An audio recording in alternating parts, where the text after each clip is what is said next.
हरे कृष्णा, जय हिंद। हम लोग देख रहे थे आईसी इंजन, पढ़ रहे थे और आज भी हम लोग उसी को कंटिन्यू करेंगे। और आज हम लोग कुछ टॉपिक्स देखेंगे जो फ्रिक्शन लास्ट लेक्चर में हम लोग छोड़े थे वहाँ से कंटिन्यू करेंगे और फ्रिक्शन को आज समाप्त करने का प्रयास करेंगे। उसके साथ साथ हम लोग एक चीज़ जानेंगे, वो है blow by losses. Blow by losses क्या होता है, ये वर्ड आपको मिलेगा, क्वेश्चंस में मिलेगा और जगह में मिलता है। और उसके अलावा हम लोग ये देखेंगे effect of engine variables on friction की। लुब्रिकेशन विस्कोसिटी बढ़ जाती है ऑयल की तो क्या इफेक्ट होता है, टेम्परेचर बढ़ जाता है इंजन का तो क्या इफेक्ट होता है, स्पीड बढ़ जाएगा तो क्या इफेक्ट होगा फ्रिक्शन पे, वगैरह वगैरह। ये 10 पॉइंट्स को हम लोग डिस्कस करेंगे। उसके बाद हम लोग देखेंगे कि ये साइड थ्रस्ट ऑन पिस्टन का जो कैलकुलेशन है, या फार्मूला मैंने लिखा नहीं है, 3 फार्मूला है और उसका देखेंगे और फार्मूला का क्या क्या अर्थ है वो वगैरह देखेंगे। ये जब मैं इसको कवर कर लूँगा तो वीडियो पॉज करके इसे मिटा के उसका फार्मूला लिख दूंगा, जिससे आपका टाइम भी नहीं वेस्ट होगा। तो चलिए शुरू करते हैं। आप लोग चैनल को लाइक, कमेंट, शेयर, सब्सक्राइब कर दीजिएगा, ठीक है। हम लोग शुरू करते हैं खेल। तो देखिए, ब्लो बाई लॉसेज से शुरू किया जाए। ब्लो बाई लॉसेज होता क्या है? ब्लो बाई होता ये है, ब्लो का मतलब फूकना, ब्लो बाई पास से। तो ये आप इस तरह से याद कर सकते हैं या समझ सकते हैं। होता क्या है कि ये जैसे इंजन पिस्टन है, इस पिस्टन के ऊपर कुछ रिंग्स होते हैं, इंजन के पिस्टन रिंग्स होते हैं।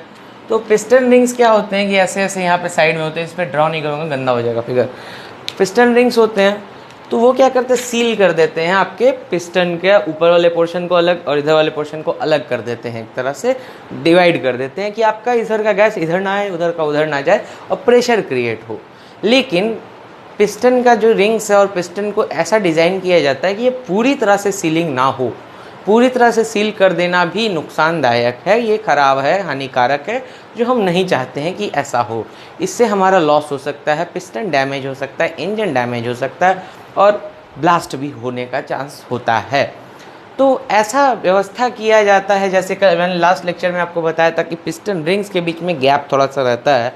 वो गैप क्यों छोड़ा जाता है कि वहाँ से कुछ प्रेशर वाले गैसेस पार कर सके, पार करके वो क्रैंक केस में आए और यहाँ से अपना बैलेंस भी बना रहे एक तरह से, और साथ साथ एग्जॉस्ट होने का भी रास्ता रहे। एग्जॉस्ट खैर यहीं से हो जाता है, लेकिन इसमें आ जा सके, ज़्यादा प्रेशर डिफरेंस ना क्रिएट हो।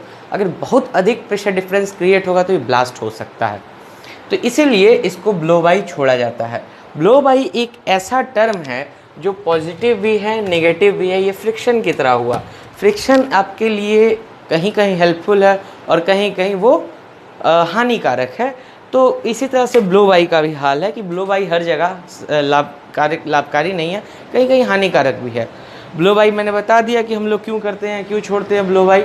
अब ब्लो बाई लॉसेज क्या होते हैं? ब्लो बाई लॉस ये है कि अगर आवश्यकता से अधिक ब्लो बाई हमने छोड़ दिया तो वो लॉस का कारण बन जाता है, क्योंकि यहाँ से प्रेशर बनेगा नहीं उतना और हमारी एफिशिएंसी डाउन हो जाएगी। हमें पता है कंप्रेशन स्ट्रोक जो होता है, एक्सपेंशन स्ट्रोक होता है, यहाँ प्रेशर बढ़ेगा, हाई होगा तभी तो ये नीचे आएगा। तो ये उसका व्यवस्था के लिए उसको प्रॉब्लम करेगा। तो ये ब्लो बाई आपका यहाँ पे लॉस हो जाता है। तो इसमें ज़्यादा कुछ नहीं है, सिंपल सा है। इसका आपने कॉन्सेप्ट समझ लिया, इसका कोई न्यूमेरिकल वगैरह कुछ ऐसा नहीं है कि आपको बहुत न्यूमेरिकल करना पड़े। फिर आता है हमारा effects of engine variable on friction. Engine के वेरिएबल का फ्रिक्शन पे क्या असर होता है? इंजन के वेरिएबल क्या क्या हैं? एक होता है stroke to bore ratio. Stroke to bore ratio का अर्थ होता है कि ये जो लंबाई जितना दूर में वो स्ट्रोक ले रहा है, ऊपर नीचे पिस्टन कर रहा है टीडीसी से बीडीसी के बीच में, उसे हम लोग कहते हैं स्ट्रोक। और बोर किसे कहते हैं? बोर कहते हैं जो डायमीटर होता है हमारा, डायमीटर ऑफ पिस्टन, उसे कहते हैं हम लोग बोर। तो stroke to bore ratio, stroke को एल से दिखाते हैं और बोर को डी से, डायमीटर से दिखा देते हैं हम लोग। तो एल बाई डी रेशियो इसे कहा जा सकता है। इसमें कुछ जानने वाली बात ये है, ये स्ट्रोक टू बोर रेशियो एक अच्छा पॉइंट है, इसमें अलग से भी कुछ जानने वाला बात ये है। स्ट्रोक एल से दिखाते हैं और बोर को हम लोग डायमीटर से दिखा देते हैं, या एरिया से दिखाना हो, लेकिन डायमीटर से ज़्यादा एल बाई डी रेशियो से दिखा सकते हैं। तो ये स्ट्रोक टू बोर रेशियो जानने वाली बात है कि अगर स्ट्रोक टू बोर रेशियो अगर मोर देन 1 है, यानी स्ट्रोक लंबा है, स्ट्रोक ज़्यादा है और इंजन का पिस्टन पतला है और ज़्यादा जा रहा है, तो वो आपका हो जाता है long bore. Long bore engine कहलाएगा वो। अगर L by D ratio is equal to 1 है तो वो हो जाएगा स्क्वायर इंजन। स्क्वायर इंजन, ठीक है। और अगर आपका L/D ratio is less than 1 है तो वो हो जाएगा over square engine, over square हो जाएगा वो, ठीक। तो ये आपका है L/D रेशियो का असर, स्क्वायर ओवर स्क्वायर वगैरह वगैरह ये चीज़ होता है, ये जानने वाली बात है। लॉन्ग बोर इंजन पहले हुआ करता था, क्योंकि हम लोग उस समय इंजन के बारे में ज़्यादा ज्ञान नहीं रख पाए थे, उतना हमें ज्ञान नहीं था। अब धीरे धीरे हम जाने हैं कि उसमें फ्रिक्शन लॉस बहुत अधिक हो जाता था, तो इसीलिए बोर को बढ़ा दिया गया है। और स्ट्रोक छोटा कर देने से होता क्या है कि अब लॉन्ग बोर का चलन हो चुका है कम, और या समाप्ति कहा जाए, या बहुत ही कम अब ये चलता है। तो इसमें क्या होता है, इसमें एक तो है कि आपका ज़्यादा लंबा स्ट्रोक है तो बोर छोटा है, तो वो बार ज़्यादा दूर आएगा जाएगा, तो उससे फ्रिक्शन लॉस बहुत अधिक होगा, तो इसलिए उसको छोटा कर दिया गया। तो हम लोग स्क्वायर इंजन या ओवर स्क्वायर इंजन प्रेफर करते हैं कि उसमें आपका बोर थोड़ा ज़्यादा बड़ा हो और कम स्ट्रोक ले, वो ओवर स्क्वायर है। और बोर और स्क्वायर बराबर हो, वो आपका हो जाता है स्क्वायर इंजन। ये असर हुआ आपका स्ट्रोक बोर रेशियो का फ्रिक्शन पे। फ्रिक्शन पे क्या असर हुआ कि अगर बहुत ज़्यादा आपका लंबा हो जाएगा स्ट्रोक लेंथ तो आपका फ्रिक्शन करेगा, अगर बराबर रहेगा तो थोड़ा ठीक रहेगा, कंट्रोल में रहेगा। अगला क्या आता है, इंजन साइज़। इंजन साइज़ का फ्रिक्शन पे क्या असर होता है। एक बात, ये जो ब्लो बाय लॉसेज है उसको भी फ्रिक्शन में कंसिडर किया जाता है, इसीलिए इसमें पढ़ाया जा रहा है। तो ये जो आपका है इंजन साइज़ का क्या असर है। अगर बड़ा इंजन है तो बड़ा इंजन है तो ऑब्वियस सी बात है, बड़ा पिस्टन होगा, बड़ा सिलेंडर होगा, और बड़ा पिस्टन होगा, बड़ा सिलेंडर होगा, तो सरफेस एरिया भी ज़्यादा होगा छोटे के रेस्पेक्टिवली। तो जब छोटे के रेस्पेक्टिवली उसका सरफेस एरिया अधिक होगा, तो इसका अर्थ ये हुआ कि सरफेस एरिया अधिक होने पर उसमें फ्रिक्शन भी अधिक होगा, और फ्रिक्शन अधिक होगा तो फ्रिक्शनल लॉस भी अधिक होगा। तो ये हमें समझ में आ जाता है कि अगर आपका इंजन साइज ज़्यादा बड़ा हो जाता है तो फ्रिक्शनल लॉस बढ़ जाते हैं, और छोटे होने में फ्रिक्शनल लॉस का चांस कम हो जाता है। नेक्स्ट आता है आपका पिस्टन साइज़। अब आप पहले और दूसरे से ही समझ गए होंगे कि इसका क्या इफेक्ट होता है। अगर पिस्टन बहुत बड़ा है तो सरफेस एरिया भी बड़ा होगा, सरफेस एरिया बढ़ेगा तो कॉन्टैक्ट सरफेस बढ़ेगा, तो आपका फ्रिक्शन भी बढ़ेगा, तो फ्रिक्शनल लॉस उसमें बढ़ जाता है। पिस्टन साइज़ बड़ा होने पे, कम रहने पे फ्रिक्शनल लॉस कम रहता है। लेकिन हम लोग उतना ही रखते हैं जितना हमें काम लायक हो। मान लीजिए कि अगर आपको पावरफुल इंजन चाहिए तो आपको पिस्टन बड़ा बनाना पड़ेगा, सिलेंडर बड़ा बनाना पड़ेगा, लेकिन फिर क्या किया जाता है कि पिस्टन के मास को कम करने का प्रयास किया जाता है। कैसे किया जाता है, तो नॉन थ्रस्ट एरिया, यानी जो ऊपर वाला एरिया, साइड में थ्रस्ट फोर्स लगता है, इधर थ्रस्ट फोर्स लगता है, नॉन थ्रस्ट ऊपर वाला है, तो उसमें कट अवे दे देते हैं, तो उससे मास कम हो जाता है, तो उससे आपका लॉस कम होने का चांस हो जाता है। ये सब किया जाता है तरह तरह का। फिर आता है कंप्रेशन रेशियो। कंप्रेशन रेशियो का क्या असर होता है। कंप्रेशन रेशियो अधिक होगा तो आपका हाई प्रेशर जनरेट होगा, और हाई प्रेशर जनरेट होने से क्या होगा कि हाई पावर जनरेट होगा, और उससे आपका ज़्यादा शक्ति से ये नीचे आएगा। तो इससे क्या होगा कि आपका फ्रिक्शनल लॉस बढ़ जाएगा, और आई में बढ़ता है, उससे इंडिकेटेड मीन इफेक्टिव प्रेशर वो बढ़ जाता है, जिससे आपका फ्रिक्शनल लॉस बढ़ेगा। लेकिन आई में यानी इंडिकेटेड मीन इफेक्टिव प्रेशर बढ़ने से आपका एक लाभ ये भी होता है कि एफिशिएंसी थोड़ी सी सुधर जाती है। तो ये एक इससे थोड़ा सा बेनिफिट हो जाता है कि कंप्रेशन रेशियो बढ़ाने से, लेकिन एक लॉस ये भी होता है कि फ्रिक्शनल लॉस बढ़ जाता है। तो उसी के अनुसार मैनेज किया जाता है अलग अलग इंजन में। Gas pressure. गैस प्रेशर आप देख रहे हैं यहाँ लिखा है गैस प्रेशर। गैस प्रेशर का क्या असर होता है। गैस प्रेशर का ही सारा खेल है, हमें पता है। अगर गैस प्रेशर बढ़ेगा तो ऑब्वियस सी बात है कि फ्रिक्शनल लॉस बढ़ेगा, फ्रिक्शन तो आपका ज़्यादा हो जाएगा, फ्रिक्शन ज़्यादा होगा, फ्रिक्शनल लॉस ज़्यादा होगा। तो गैस प्रेशर अगर बढ़ता है तो फ्रिक्शनल लॉस बढ़ जाता है। पिस्टन रिंग का क्या असर है। पिस्टन रिंग में दो चीज़ें देखी जाती है, एक तो पिस्टन रिंग कितना चौड़ा है, और दूसरा संख्या कितनी है पिस्टन रिंग की। जनरली 2 कंप्रेशन रिंग और 1 ऑयल रिंग दिया जाता है। 2 कंप्रेशन रिंग इसलिए जाता है क्योंकि वो संख्या में कम है, और कम संख्या में रहेगा तो वो कम कॉन्टैक्ट सरफेस एरिया रहेगा, जिससे वो कम रगड़ खाएगा और कम फ्रिक्शनल लॉस होगा। और चौड़ाई की बात हो तो उसको थोड़ा पतला बनाया जाता है। पतला इसलिए बनाया जाता है ताकि वो कम सरफेस एरिया रगड़े। थर्ड पॉइंट, 2 पॉइंट ये हो गए, और थर्ड पॉइंट ये है कि कभी भी फ्रिक्शनल पिस्टन रिंग्स ऐसे नहीं डिज़ाइन किए जाते हैं कि वो पूरी तरह से इंजन सिलेंडर को सील कर दे। सील कर देगा तो आपका फ्रिक्शनल लॉस एक्सट्रीमली लेवल बहुत तेज़ी से बढ़ेगा, थोड़ा सा छोड़ दिया जाता है और डैमेज होने का चांस भी बढ़ जाता है। इसलिए थोड़ा सा गैप रहता है कि थोड़ा मूवमेंट हो सके। Engine speed. इंजन स्पीड बढ़ने से फ्रिक्शनल लॉस घटता है। ये अनोखा चीज़ है जो थोड़ा कंफ्यूज करेगा। हमारा कॉमन सेंस कहता है कि अगर ये सब बढ़ रहा है तो ये बढ़ने पे हमारा फ्रिक्शनल लॉस बढ़ना चाहिए, लेकिन ऐसा पाया गया है कि इंजन स्पीड अगर बढ़ता है तो फ्रिक्शनल लॉस हो जाता है कम। ठीक है, ये हो जाता है कम क्योंकि रिएक्शन वगैरह होगा जल्दी और आपका टाइम ज़्यादा नहीं मिल पाता है कि फ्रिक्शन उसमें वर्क करे। तो ये पाया गया है कि इंजन स्पीड बढ़ जाने से आपका फ्रिक्शनल लॉस हो जाएगा कम।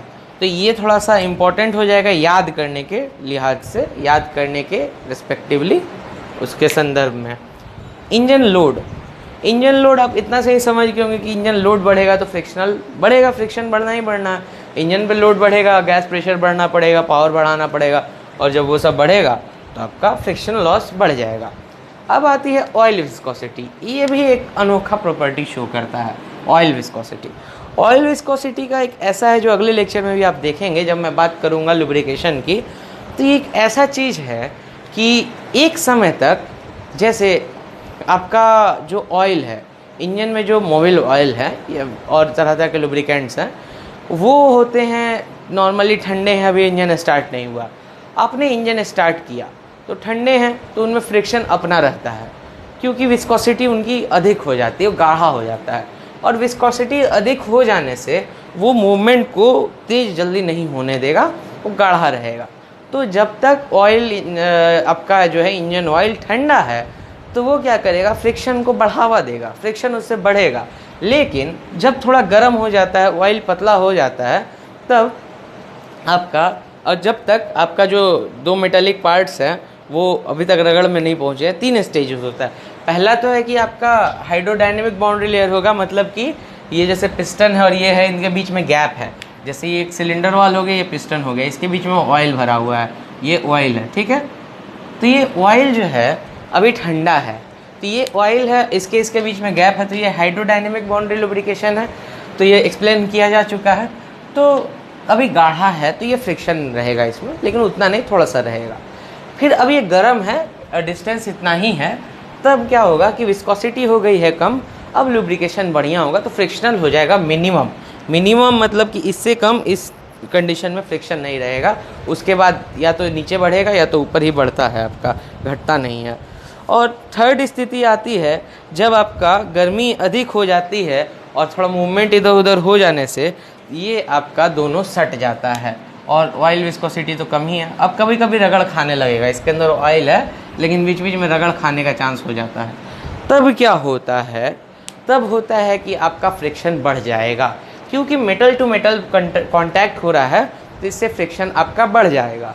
तो ये थोड़ा अलग चीज़ है कि पहले कम रहेगा, पहले फ्रिक्शन ज़्यादा रहेगा, फिर कम होगा, फिर बढ़ जाएगा। तो इसको थोड़ा नोटिस कीजिएगा। और दूसरा चीज़ है इंजन स्पीड। इंजन स्पीड बढ़ाने से हमारा फ्रिक्शन कम हो जाता है। ये दो चीज़ हो गई। और cooling water temperature, cooling water temperature का क्या है कि ये viscosity of oil, as the cooling water temperature increases the viscosity of oil decreases, it results in reduced frictional loss. However, the frictional losses are higher during starting because of lower temperature of, इसमें थोड़ा सा गलत बोल दिया है पहला point. Actually होता क्या है कि आपका इंजन जो है, इंजन के चारों ओर आपका पानी रहता है वाटर जैकेट के अंदर जो रेडिएटर से आता है। अब क्या है कि इंजन की गर्मी को वो लेके जाता है, तब इंजन की गर्मी को जब ले जा रहा है तो इससे क्या हो रहा है कि आपका ऑयल जो अभी विस्कोसिटी लूज़ किया था फिर से गेन कर जाएगा, क्योंकि उसकी गर्मी को तो लेके चला गया वो और इन्वायरमेंट में दे दिया। तो थोड़ी देर के लिए, यानी शुरुआत में क्या होता है कि जब आपका ठंडा है पानी, कौन सा कूलिंग वाटर टेम्परेचर अभी ठंडा है, अभी गर्म नहीं हुआ है, तो वो क्या कर रहा है, इसकी विस्कोसिटी को बढ़ा रहा है, तो फ्रिक्शन बढ़ेगा। इसमें थोड़ा गलत लिख दिया है, फ्रिक्शन घटेगा लिख दिया, ऐसा नहीं होता, बढ़ता है। फिर जब ये भी गर्म हो जाता है समय के अनुसार, और अब ऑयल का हीट निकालने वाला ज़्यादा कोई नहीं है, ऑयल का हीट निकलता है इतना कि सेफ रहे, लेकिन विस्कोसिटी घट जाती है तो फ्रिक्शनल लॉस आपका कम हो जाता है। मतलब कि कूलिंग वाटर टेम्परेचर अगर ठंडा रहेगा तो फ्रिक्शनल लॉस बढ़ेगा, अगर गर्मी बढ़ेगी तो आपका फ्रिक्शनल लॉस कम हो जाएगा। ये हो गया हम लोग का ब्लो बाय लॉसेज। फिर effect of engine variables on friction, ये हम लोगों ने 10 प्रॉपर्टीज़ देख ली। अब हम लोग इसके ऊपर आएंगे साइड थ्रस्ट और पिस्टन। ये जो है आपका एक न्यूमेरिकल टाइप का है। इसके अंदर हम लोग फॉर्मूला इधर मिटा के मैं पॉज करके लिख देता हूँ, जिससे कि आपका समय ज़्यादा वेस्ट ना हो। तो अब आप देख रहे होंगे कि आपके सामने मैंने ये सब लिख दिया है, न्यूमेरिकल है, और मैं इसको आपको समझाऊंगा कि ये फॉर्मूला कैसे काम करता है और क्या है। देख के तो ये आपको पहला वाला नंबर फॉर्मूला जो है देख के लग रहा होगा कि ये क्या क्या टर्म्स हैं। फिर सेकंड फॉर्मूला और उन दोनों का यूज़ करके थर्ड बना दिया गया। तो ये हम लोग देखते हैं क्या क्या है। सबसे पहले है कि एक्स डायरेक्शन में आपका क्या फोर्स है। तो हम लोग पहले positive X, negative X, positive Y, negative Y देख लेते हैं। ये जो डायरेक्शन है ये पॉजिटिव वाई डायरेक्शन है, और ये जो डायरेक्शन है ये पॉजिटिव एक्स है, यहाँ पे बनाया हुआ है, ऊपर नेगेटिव एक्स है। तो पिस्टन का movement positive X, negative x. तो पॉजिटिव एक्स नीचे क्यों लिया गया है? नीचे इसलिए लिया गया है कि एक्सपेंशन स्ट्रोक में वो पिस्टन नीचे आ रहा है। तो हम लोग एक्सपेंशन स्ट्रोक को ज़ीरो मान के चल रहे हैं, या एक्सपेंशन स्ट्रोक से रेफरेंस लेके चल रहे हैं। तो नीचे आ रहा है, जिसे पावर हमें मिल रहा है पावर स्ट्रोक से, उसे हम लोग पॉजिटिव मान रहे हैं। और जब ऊपर जा रहा है तो हमें नेगेटिव वर्क करना पड़ा, तो उसको हम लोग नेगेटिव मान रहे हैं। अब होता क्या है कि एक्स डायरेक्शन में जो फोर्स है वो क्या होता है, F is equal to ma, यानी force is equal to mass into acceleration. तो यहाँ पे mass into D U P by D T है। डी यू पी यानी डी यू पी क्या है, पिस्टन की वेलोसिटी है, इंस्टेंटेनियस पिस्टन स्पीड है। तो पिस्टन की स्पीड को डिफ्रेंशिएट करेंगे टाइम के रेस्पेक्ट में, तो हमें एक्सेलरेशन मिलेगा। तो ये एम ए ही है। तो ये टोटल एक्सेलरेशन पोर्शन है। अब हम लोग फोर्स बैलेंस से निकालते हैं। अब क्या है कि कनेक्टिंग रॉड में जो फोर्स डेवलप हो रहा है उसको हम लोग एफ आर कर रहे हैं। तो ये एफ आर वो है। फाई कौन सा एंगल है, कनेक्टिंग रॉड और इस लाइन के बीच में यहाँ पे जो एंगल है उसे ही लिखा गया है, मतलब यहाँ पे पूरा नहीं लिखा गया लेकिन वही एंगल है। और पी क्या है आपका, पी है गैस कितना प्रेशर लगा रहा है, और ये एरिया है। हमें पता है कि force is equal to pressure into area, तो force is equal to pressure into area, और प्लस माइनस एफ एफ। तो ये डायरेक्शनल फोर्स होता है, फ्रिक्शनल प्लस माइनस, कभी ये नेगेटिव में रहेगा कभी पॉजिटिव में रहेगा, अलग अलग। तो ये है एफ एफ। तो हम लोग देख रहे हैं कि F is equal to M A वाले में तीन फोर्स के कंपोनेंट हमें मिल रहे हैं। पहला फोर्स क्या है कि ये कनेक्टिंग रॉड ऊपर की ओर ढकेलेगा, ऊपर से जब दबाव पड़ा तो नीचे, तो इसलिए ये माइनस में लिया गया है, ऊपर माइनस में हम लोग रख चुके हैं। तो ये एफ आर कॉस फाई है। ये तो हम लोग जानते हैं कि एफ आर इस डायरेक्शन में है, तो इस डायरेक्शन में उसका कॉस थीटा वाला पोर्शन या कॉस फाई वाला पोर्शन होगा। तो ये minus F R cos phi इधर से लग रहा है इस कनेक्टिंग रॉड के द्वारा। पॉजिटिव फोर्स क्या है आपका, जो गैस प्रेशर से बन रहा है, P into area of this piston. तो ये P into pi by 4 D square हो गया, ठीक है। और ये plus minus f F. Friction force एक ऐसा फोर्स है जिसका डायरेक्शन हमेशा अपोजिट टू दी मोशन होता है। तो यहाँ पे मोशन अगर आपका पॉजिटिव डायरेक्शन में हो रहा है, मतलब नीचे हो रहा है, तो फ्रिक्शन ऊपर लगेगा नेगेटिव डायरेक्शन में, तब ये माइनस रहेगा। इस केस में ये माइनस रहेगा। और अगर जब आपका नीचे से पिस्टन ऊपर की ओर आ रहा है तो ये पॉजिटिव हो जाएगा, अपोज करता है फ्रिक्शन। तो ये हो गया आपका पहला एक्स डायरेक्शन में क्या फोर्स के कंपोनेंट्स हैं, उसका हम लोग एफबीडी में एक तरह से देख लिए। दूसरा है हमारा वाई डायरेक्शन में क्या फोर्स है। वाई डायरेक्शन में कोई फोर्स नहीं है, जो थोड़ा बहुत थ्रस्ट फोर्स है उससे मैटर नहीं करता है। तो हम लोग क्या करेंगे कि वाई डायरेक्शन में जीरो फोर्स है, वाई डायरेक्शन में मोशन नहीं हो रहा है ना, वो जीरो फोर्स है। और क्या क्या फोर्स लेकिन लग रहा है वो एक दूसरे को न्यूट्रलाइज करके जीरो हो रहा है। एफ आर साइन फाई, तो कॉस फाई वाला इधर लग रहा था इस कनेक्टिंग रॉड से, साइन फाई वाला इधर लगेगा, ठीक है। तो एफ आर साइन फाई और माइनस ऑफ एफ टी। तो एफ आर साइन फाई उधर लग रहा है, पॉजिटिव फाई उधर है, उधर लग रहा है, और माइनस और ऑफ एफ टी। तो एफ टी क्या होगा, साइड थ्रस्ट, जो उसको अपोज करेगा, जो दीवार से होगा। मतलब कि जब आप वो घूमता है पिस्टन ऐसे ऐसे करके जाना चाहता है, ये जैसे ऐसे पिस्टन नीचे आ रहा है, ऊपर जा रहा है, फिर नीचे आ रहा है, फिर ऊपर जा रहा है, तो वो इधर भागने का प्रयास करता है, ऐसे ऐसे होने का। तो पिस्टन सिलेंडर के बीच में वो मूव नहीं कर पाता है, तो क्या करेगा कि ऐसे जाएगा और ऐसे आएगा, लेकिन दबाव देगा, तो उस दबाव को, इस फोर्स को वो कैंसिल कर देता है। तो F R sine phi is equal to F T हो गया। अब हम लोग को निकालना है एफ टी, यानी कि आपको साइड थ्रस्ट फोर्स निकालना है।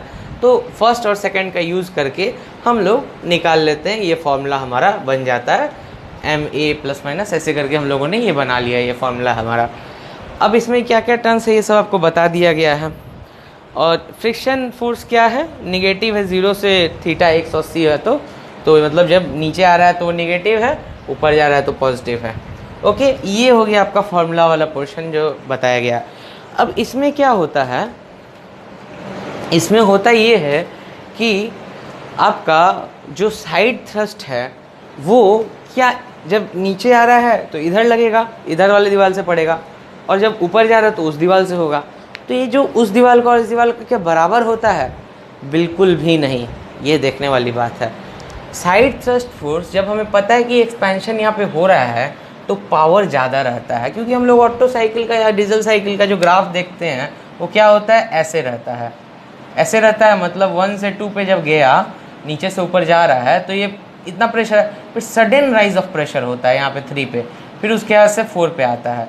तो हमें अब समझ में आ रहा है कि 3 और 4 में प्रेशर अधिक है, और प्रेशर का डायरेक्टली प्रोपोर्शनल होगा फोर्स, क्योंकि एरिया तो कांस्टेंट है, तो आपका फोर्स बढ़ जाएगा। तो इसका अर्थ ये होता है कि जब ये पिस्टन जब ऊपर जा रहा है तो जितना फोर्स साइड में लग रहा है, थ्रस्ट लग रहा है, उससे ज़्यादा लगेगा जब वो नीचे आएगा, क्योंकि इसका प्रेशर बहुत अधिक होता है, एक्सप्लोजन होता है। तो एक साइड में फोर्स आपका थ्रस्ट फोर्स अधिक होता है, एक साइड कम होता है। तो एक एरिया होता है आपका कौन सा, major side, major thrust side. तो ये वाला पोर्शन है मेजर थ्रस्ट साइड है, उधर वाला माइनर थ्रस्ट साइड है। क्यों? क्योंकि जब उधर से नीचे आने का प्रयास करेगा तो पिस्टन रॉड उसको उधर ढकेलने का प्रयास करेगा, तो ये मेजर थ्रस्ट साइड हो गया और ये माइनर थ्रस्ट साइड हो गया। तो अब हमें समझ में आ रहा है कि इधर वेट ईयर ज़्यादा होगा, इधर कम होगा, तो इससे पिस्टन गड़बड़ा जाएगा, अलाइनमेंट वगैरह। लेकिन इसका भी व्यवस्था है, इसका व्यवस्था है कि हम लोग क्या करें कि पिस्टन को थोड़ा हल्का बनाएं। तो मैंने आपको जो पिस्टन दिखाया था फिर दिखाता हूँ। इस पिस्टन को आप देखिए, ये अंदर खोखला है, ये आपको दिख रहा होगा, तो ये खोखला है अंदर। चाहते तो पूरा सॉलिड बना देते, लेकिन हल्का क्यों बनाया? क्योंकि यहाँ पे एम दिख रहा है आपको, एम मास का भी असर होता है। तो मास का असर होता है जिससे फोर्स आपका बढ़ जाएगा, तो इसको कम किया जाता है। वाई डायरेक्शन में भी, मतलब एक्स डायरेक्शन में है, इसमें भी एम है। तो मास के डायरेक्टली प्रोपोर्शनल होता है थ्रस्ट फोर्स, तो मास को कम किया जाता है। दूसरी बात कि इसका जो ये आप ऑफसेट अगर देखें, इसमें तो समझ में नहीं आएगा उतना, लेकिन ये थोड़ा सा उस साइड होता है, लेफ़्ट साइड बनाया जाता है, थोड़ा सा, बहुत थोड़ा सा माइन्यूटली लेफ़्ट कर दिया जाता है। इसमें भी एकदम सेंटर में नहीं होता है। क्यों किया जाता है? उसको ऑफसेट कहते हैं, 1-2 मिलीमीटर का होता है। इसमें भी बहुत माइन्यूटली समझ में आ रहा है अगर ध्यान से देखा जाए तो, कि अगर कोई समझ सकता है तो ऑब्जर्व कर लेगा कि ये वाला जो स्क्वायर है, ये जो फ्लैट सरफेस है, इसका नाप और इसका नाप में अंतर है, ये वाला थोड़ा कम है, इस छेद के अलावा यहाँ से यहाँ तक थोड़ा कम है, यहाँ थोड़ा ज़्यादा है। तो आप नोटिस करेंगे इस बात को। तो और वहीं पे देखिए, इस साइड ज़्यादा है, इस साइड थोड़ा कम है। तो आपको समझ में आ रहा है कि इसका ऑफसेट दिया हुआ है, ऑफसेट एक साइड दिया है। तो इससे नहीं समझ में आ रहा है क्योंकि इसमें बहुत माइन्यूट है, लेकिन ऐसा होता है, ऑफसेट थोड़ा सा दिया जाता है। पोजीशन, वर्टिकल पोजीशन वही रहेगा, लेकिन खाली से थोड़ा सा होल को इस साइड थोड़ा शिफ्ट कर दिया जाता है, कम, बहुत कम। तो जिससे क्या होता है कि आपका दोनों तरफ थ्रस्ट लगभग बराबर ही पड़े, ज़्यादा अंतर ना पड़े, इसके लिए ऐसा काम किया जाता है। 2 काम किया गया, पहला तो पिस्टन का मास को कम कर दिया गया, दूसरा किया गया ऑफसेट दे दिया गया। और तीसरा क्या काम होता है? तीसरा काम होता है आपका स्ट्रोक लेंथ को कम किया जाता है। स्ट्रोक लेंथ भी ज़्यादा होगा तभी ज़्यादा मैग्नीट्यूड वाइब्रेशनल मूवमेंट होगा। और स्ट्रोक लेंथ जब कम करते हैं तो पिस्टन का साइज़ बढ़ाना पड़ेगा आपको, उतना जब पावर चाहिए। Over square engine, over square piston होगा, ओवर स्क्वायर इंजन होगा, तो या स्क्वायर होगा, स्क्वायर पिस्टन या स्क्वायर इंजन, तो उससे क्या होगा कि ये बढ़ जाएगा, ये बड़ा हो जाएगा। अब ये बड़ा हो जाएगा तो फ्लेम ट्रैवल लेंथ बढ़ जाएगा, और फ्लेम ट्रैवल लेंथ बढ़ जाएगा तो ऐसा इंजन में नॉकिंग की टेंडेंसी बढ़ जाती है। तो इसीलिए उसको ऑप्टिमम रखा जाता है कि उससे आपका नॉकिंग भी ना हो और आपका फ्रिक्शन भी कम से कम हो। तो इस तरह से होता है। तब आप देखते होंगे कभी भी आप इंजीनियरिंग की पढ़ाई कर रहे हैं तो कुछ अच्छा करने जाए तो कुछ ख़राब हो जाता है, कुछ को ख़राब करने जाए तो कुछ अच्छा हो जाता है। हमारी लाइफ का भी यही स्थिति रहता है कि एक को मनाऊं तो दूजा रूठ जाता है, शीशा हो या दिल हो टूट जाता है, वही वाला हाल है। तो इसको बैलेंस करना पड़ता है, उसी लिए हम लोग बैलेंस करने का पूरा प्रयास करते हैं। तो ये सब व्यवस्था होती है। तो आज के लेक्चर के लिए इतना ही। आप चैनल को वीडियो को लाइक शेयर कीजिए, कमेंट कीजिए वीडियो पे, चैनल को सब्सक्राइब कीजिए और घंटी वाला आइकन दबाना ना भूलें। घंटी वाला आइकन दबाने से ये होगा, जब भी मैं कोई वीडियोस अपलोड करूँगा आपके पास नोटिफिकेशन आ जाएगी और आपका कोई लेक्चर मिस नहीं होगा। तो ऐसे ही वीडियोस के लिए बने रहिए हमारे साथ और शेयर अवश्य कीजिए। ठीक है, हरे कृष्णा, जय हिंद, धन्यवाद।